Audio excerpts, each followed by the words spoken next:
জয় যিশু বন্ধুরা, সকলে কেমন আছো? আশা করি সকলে ঈশ্বর অনুগ্রহে সুস্থ স্বাভাবিক আছো, ভালো আছো। মহান জীবিত ঈশ্বরকে অসংখ্য অসংখ্য ধন্যবাদ। উনি আরেকটি বার সুযোগ দিয়েছেন এই ভিডিওর মাধ্যমে ওনার বাক্য থেকে আমাদেরকে শেখাবেন। আসুন আমরা ঈশ্বরের বাক্য থেকে শিখবো ঈশ্বরের বাক্য আমাদের কি শেখাচ্ছেন। আসুন আজকে আমরা দেখব ঈশ্বরের বাক্য থেকে যে একই পাপ বারবার করলে বা আমাদের দ্বারা যদি একই পাপ বারবার হয়ে যায় তো আমরা কি করব, ঈশ্বর বাক্য আমাদের কি শেখাচ্ছে আমরা দেখব। আসুন ভিডিও স্টার্ট করা যাক।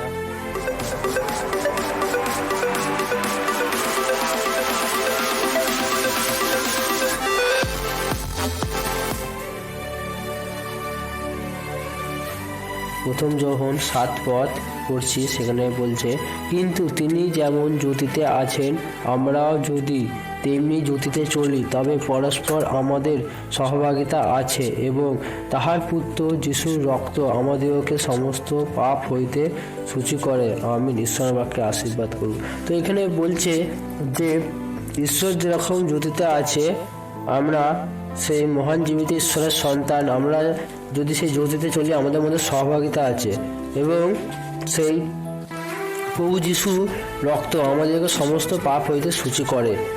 আমিন। তো প্রভু যিশুর রক্ত আমাদের সমস্ত পাপ হইতে সূচি করেছে, আমরা যেন পরস্পরের মধ্যে সেই সহভাগিতা থাকে, আমরা যেন জ্যোতির মধ্যে চলি, অর্থাৎ আমরা আমাদের যা কিছু পাপ ছিল সমস্ত কিছু প্রভু যিশুর রক্তে সূচি করে দিয়েছে।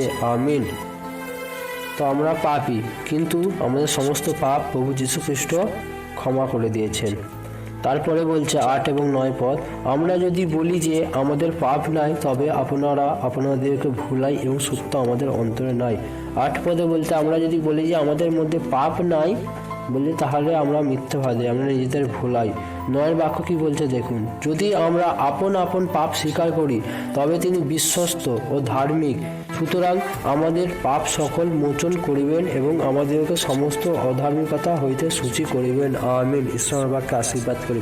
তো এইখানে 9 বাক্যটা খুব স্পষ্ট ক্লিয়ার বলছে যে যদি আমরা আপন আপন পাপ স্বীকার করি তিনি বিশ্বস্ত ও ধার্মিক, সুতরাং আমাদের পাপ সকল মোচন করিবেন এবং আমাদেরকে সমস্ত অধার্মিকতা হইতে সূচি করিবেন। আমিন। ঈশ্বরের বাক্যে আশীর্বাদ করুন। তো আমরা প্রত্যেকেই জানি রোমিও তার 3 অধ্যায় তার 10 পদ, তার 3 অধ্যায় 23 পদ, সেখানে বাক্যগুলো পড়লে আমরা বুঝতে পারি যে আমরা প্রত্যেকেই পাপী এবং ঈশ্বরের কাছ থেকে দূরে সরে গেছি, ধার্মিক কেহ নাই, এরকম বলছে। কিন্তু ঈশ্বরের এখানে বাক্য আবার বলছে যে আমরা প্রত্যেকেই পাপী, কিন্তু আমরা যদি আপন আপন পাপ স্বীকার করি এবং ঈশ্বরের কাছে যদি আমরা ক্ষমা চাই তাহলে ঈশ্বর আমাদের কি করবে, সমস্ত পাপ ক্ষমা করবে। তার কারণ তিনি বিশ্বস্ত ও ধার্মিক, আমাদের সমস্ত পাপ ক্ষমা করবে। এবং আমরা যদি দেখি হিতোপদেশ তার 28 অধ্যায় তার 13 পদ, সেখানে এরকম আছে যে আপনারা দেখবেন, ঠিক আছে, সেখানে বলছে যে আমরা যদি নিজেদের পাপ যদি না লুকাই, যদি পাপ যদি স্বীকার করি তাহলে কি হবে, ঈশ্বরের সেই করুণা পাবো। বলছে যে পাপ স্বীকার করে সে কৃতকার্য হয়। আমিন।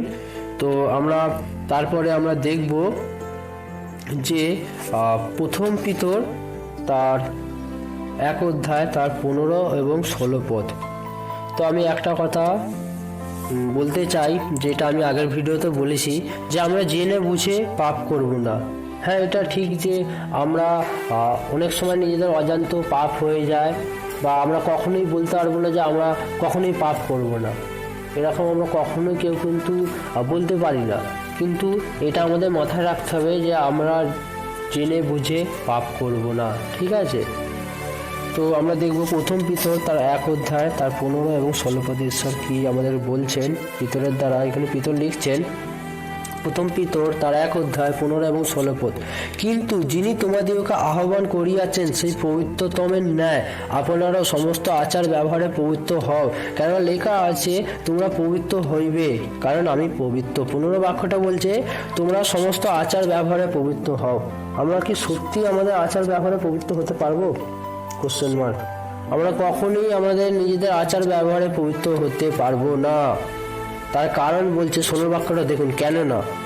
এই কেননা কথাটা বলছে না, 15 এবং 16 বাক্যতে যুক্ত করে দিয়েছে, জয়েন করে দিয়েছে। তার কারণ আমরা নিজের ধার্মিকতা, আমাদের নিজের আচার ব্যবহার কখনোই পবিত্র হতে পারবো না। আমাদের দ্বারা কোনো না কোনো পাপ, কোনো না কোনো ভুল হয়েই যাবে। কিন্তু ঈশ্বর এখানে বাক্য খুব স্পষ্ট বলছে, ক্লিয়ার বলছে যে কেননা লেখা আছে তোমরা পবিত্র হইবে, কারণ আমি পবিত্র। তার কারণ আমরা পবিত্র হব, তার কারণ হচ্ছে প্রভু যীশু খ্রিস্ট পবিত্র। তার কারণ একজন আমাদের মধ্যে দিয়ে এসে, অর্থাৎ মনুষ্যদের মাঝে সেই মহান জীবিত ঈশ্বর প্রভু যীশু খ্রিস্ট সেই মনুষ্য হয়ে এসে সেটা করে দিয়েছেন, সেটা সাকসেস করে দিয়েছেন। তাই আমরা পবিত্র হব। যে কোনো একজনকে সেইটা সাকসেস করতে হবে। প্রথম আদম যেরকম ফেল হয়ে গেছে, ঈশ্বরের কাছ থেকে দূরে সরে গেছে, তো তারপরে একজনকে সেটা সাকসেস করতে হবে। নাহলে আমরা ঈশ্বরের কাছ থেকে কখনোই সেই জায়গাটা, সেই ঈশ্বরের সেই পবিত্র জায়গা পাবো না, সেই ঈশ্বরের সাথে পবিত্র সম্পর্ক হবে না। তো প্রভু যীশু খ্রিস্ট কি করেছেন, সেই ঈশ্বরের সাথে কানেকশনটা, সেই উনি ঈশ্বর হওয়ার পরেও সেই দাসের রূপ ধারণ করে এসে মনুষ্য রূপে এসে কি করেছেন, সেই দ্বিতীয় আদম হয়ে এসে সেই ঈশ্বরের সাথে সেই সম্পর্কটা জুড়ে দিয়েছেন। সেই উনি পবিত্র জীবনযাপন করেছেন, উনি সমস্ত কিছু ধার্মিকতা সম্পূর্ণ করেছেন যেটা আমাদের করার কথা ছিল, কিন্তু আমরা ফেল হয়ে গেছি, আমরা আর কখনোই পারবো না। কিন্তু উনি সমস্ত কিছু করে দিয়েছেন আমাদের হয়ে, এবং আমাদের সমস্ত পাপ ক্ষমা করে দিয়েছেন। তো সেই জন্য 16 বাক্যটা বলছে তোমরা পবিত্র হইবে, কারণ আমি পবিত্র। অর্থাৎ প্রভু যীশু খ্রিস্ট পবিত্র হয়েছে, প্রভু যীশু খ্রিস্ট সেই রাস্তাটা দেখিয়ে দিয়েছে, তো আমরা সেই রাস্তার মধ্যে চলে যাব। প্রভু যীশু খ্রিস্ট সমস্ত দুঃখ কষ্ট সহ্য করে, সমস্ত কিছু করে সেই রাস্তাটা প্রভু যীশু খ্রিস্ট করে দিয়েছেন। এক কথায় বলতে গেলে প্রভু যীশু খ্রিস্ট হচ্ছে স্বর্গে যাওয়ার সিঁড়ি। আমরা প্রভু যীশু খ্রিস্টের মধ্যে দিয়েই স্বর্গে যেতে পারবো। প্রভু যীশু খ্রিস্ট ছাড়া আর কোনো দ্বিতীয় রাস্তা নেই বা দ্বিতীয় পথ নেই। আমিন। আমরা তারপরে দেখব আমরা কিভাবে পবিত্র হব, আমরা সেই মহান জীবিত ঈশ্বরের অনুগ্রহে পবিত্র হব। আমরা দেখব রোমিও তার 6 অধ্যায় তার 13 এবং 14 পদ। রোমিও তার 6 অধ্যায় 13 এবং 14 পদ, সেখানে এরকম লেখা আছে, রোমিও 6 অধ্যায় 13 এবং 14 পদ, সেখানে ঈশ্বরের বাক্য আমাদের এরকম বলছে, আর আপন আপন অঙ্গ প্রত্যঙ্গ ধার্মিকতার অস্ত্ররূপে পাপের কাছে সমর্পণ করিও না, কিন্তু আপনাদেরকে মৃতদের মধ্যে হইতে জীবিত জানিয়া ঈশ্বরের কাছে সমর্পণ করো, এবং আপন আপন অঙ্গ প্রত্যঙ্গ ধার্মিকতার অস্ত্ররূপে ঈশ্বরের কাছে সমর্পণ করো। কেননা পাপ তোমাদের উপরে কর্তৃত্ব করিবে না, কারণ তোমরা ব্যবস্থার অধীন নহ, কিন্তু অনুগ্রহের অধীন। ঈশ্বরের বাক্যে আশীর্বাদ করুক।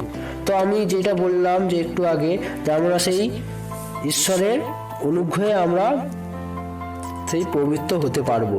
আমিন। তো এখানে ঈশ্বরের বাক্য বলছে আপন আপন অঙ্গ প্রত্যঙ্গ অধার্মিকতার অস্ত্ররূপে পাপের কাছে সমর্পণ করিও না, কিন্তু আপনাদেরকে মৃতদের মধ্যে হইতে জীবিত জানিয়ে ঈশ্বরের কাছে সমর্পণ করো, এবং আপন আপন অঙ্গ প্রত্যঙ্গ ধার্মিকতার অস্ত্ররূপে ঈশ্বরের কাছে সমর্পণ করো। কেননা পাপ তোমাদের উপরে কর্তৃত্ব করিবে না, কারণ তোমরা ব্যবস্থার অধীন নহ, কিন্তু অনুগ্রহের অধীন। আমিন। ঈশ্বরের বাক্য আশীর্বাদ করুক।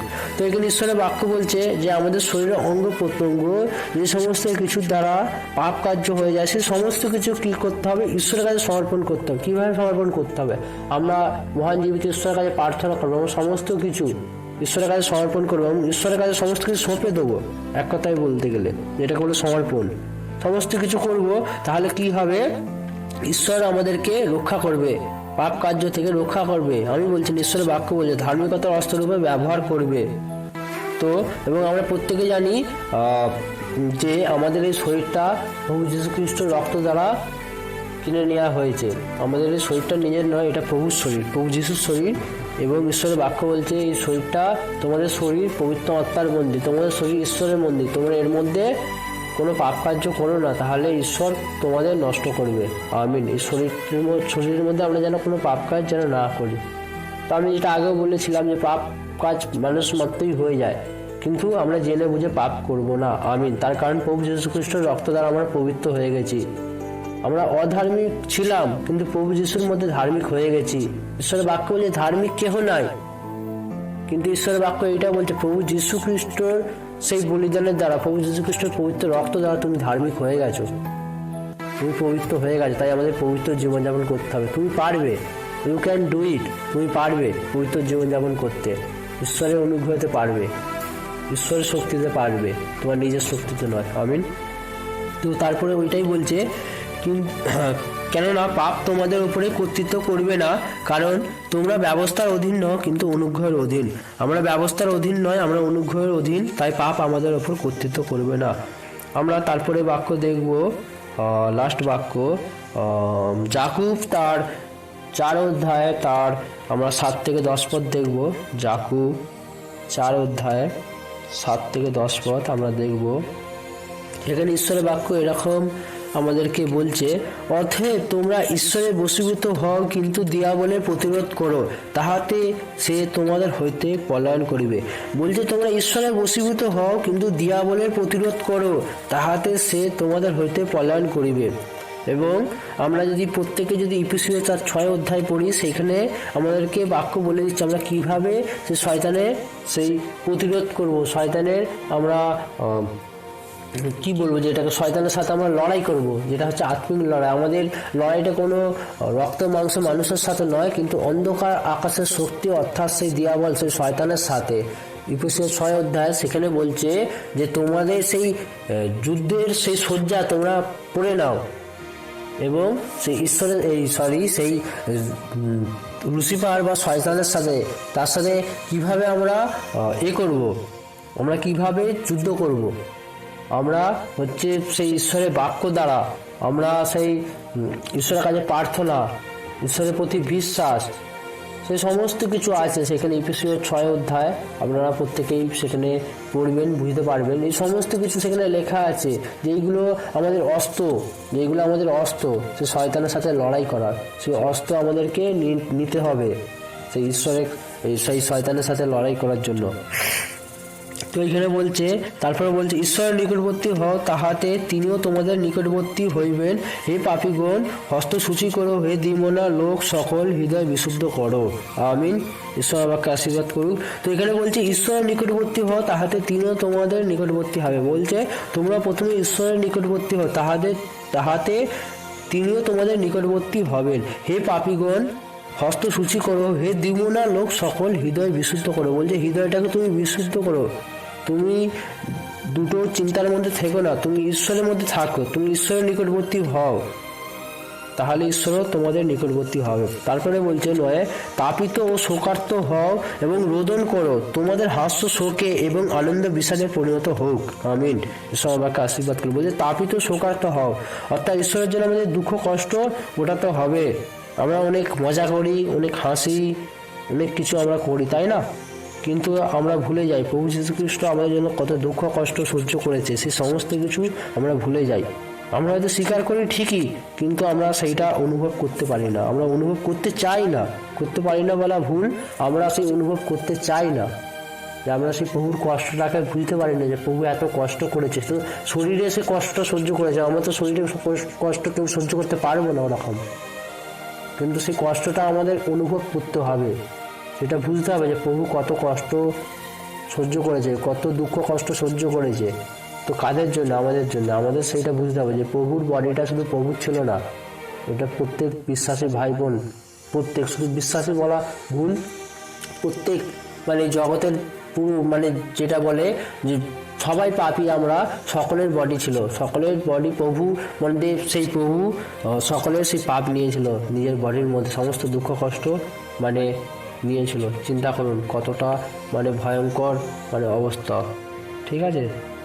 তো সেইটা ভাবলেই খুব মানে কান্না লেগে যায়, এতটাই মানে ভয়াবহ পরিস্থিতি, কিন্তু সেটা আমাদেরকে বুঝতে হবে। তারপরে বলছে 10 পদ, প্রভুর সাক্ষাতে নত হও, তাহাতে তিনি তোমাদিগকে উন্নত করিবেন। আমিন। ঈশ্বর বাক্যে আশীর্বাদ করুক। তো এখানে বলছে প্রভুর সাক্ষাতে নত হও, তাহাতে তিনি তোমাদিগকে উন্নত করিবেন। বলছে আমাদের ঈশ্বরের কাছে নত হতে হবে, এবং আমাদের প্রত্যেক মানুষের সাথে আমাদেরকে কি করতে হবে? ভালো সম্পর্ক রাখতে হবে, ঠিক আছে? এবং প্রত্যেক মানুষেরকে আমাদের কেউ যদি ভুল করে, যদি কোনো কিছু ভুল করে ফেলেছে, আমরা বুঝতে পারছি ভুল করেছে, তাহলে আমাদেরকে ক্ষমা করতে হবে। ঠিক আছে, আমাদের এক কথা বলতে হলে মতিতে এরকম আছে এক জায়গায় যে নিজেকে নত করে, যে নিজেকে ছোট করে, এরকম একটা আছে যে নিজেকে নত করে তাকে অনেক বড় করা হবে, আর যে নিজেকে বড় করে তাকে নত করা হবে। অর্থাৎ এক কথা বলতে গেলে আমাদের অহংকার, আমাদের ইগো, এই সমস্ত কিছু আমাদের মেরে ফেলতে হবে, আমরা নিজেদেরকে নত করব। ঠিক আছে, নিজেদেরকে নত করবো। ভাবুন, প্রভু যীশু খ্রিস্ট ঈশ্বর হওয়ার পরেও নিজেকে দাসের রূপ ধারণ করেছে, নিজে সেই নত হয়েছে, নিজে নব্য হয়েছে। তাহলে আমরা ওনার সন্তান, তাহলে আমাদেরও নব্য হতে হবে। এবং ঈশ্বরের বাক্য বলছে, প্রভুর সাক্ষাতে নত হও, তাহাতে তিনি তোমাদেরকে উন্নত করিবেন। আমিন। ঈশ্বরের বাক্যে আশীর্বাদ করুক। তো সকলকে জয় যিশু। আমরা বুঝতে পেরেছি যে ঈশ্বর আমাদেরকে কি শেখাচ্ছেন। আমরা যদি এখনো একই পাপ বারবার করি, তাহলে আমাদের ঈশ্বরের কাছে আগে আসতে হবে, প্রার্থনা করতে হবে এবং ক্ষমা চাইতে হবে, ঈশ্বরকে সমস্ত কিছু বলতে হবে, এবং সেই পাপ থেকে কীভাবে আমরা বেরোবো সেটাও ঈশ্বর আমাদেরকে দেখিয়ে দিয়েছেন। আমাদের সমস্ত কিছু শরীর অঙ্গ প্রত্যঙ্গ ঈশ্বরের কাছে সমর্পণ করতে হবে, সমস্ত কিছু ঈশ্বরকে বলে আমাদেরকে ঈশ্বরের কাছে সেই অনুগ্রহকে চাইতে হবে, সেই যাতে পাপ থেকে বেরোতে পারি, সেই সমস্ত কিছু ঈশ্বরের কাছে প্রার্থনা করতে হবে। এবং প্রভু কী করবে, আমাদের সেই পাপ থেকে পার করবে এবং আমাদেরকে পবিত্র জীবনযাপন করতে সাহায্য করবে। আমাদেরকে কি করবে, সেই অনুগ্রহকে দেবে, সেই শক্তিকে দেবে, যেই শক্তির মধ্যে দিয়ে আমরা দিয়া বলে কী করতে পারবো, বিরোধ করতে পারবো এবং আমরা পবিত্র জীবনযাপন করতে পারবো। আমিন। সকলকে জয় যিশু। সকলে ভালো থাকবেন, সুস্থ থাকবেন।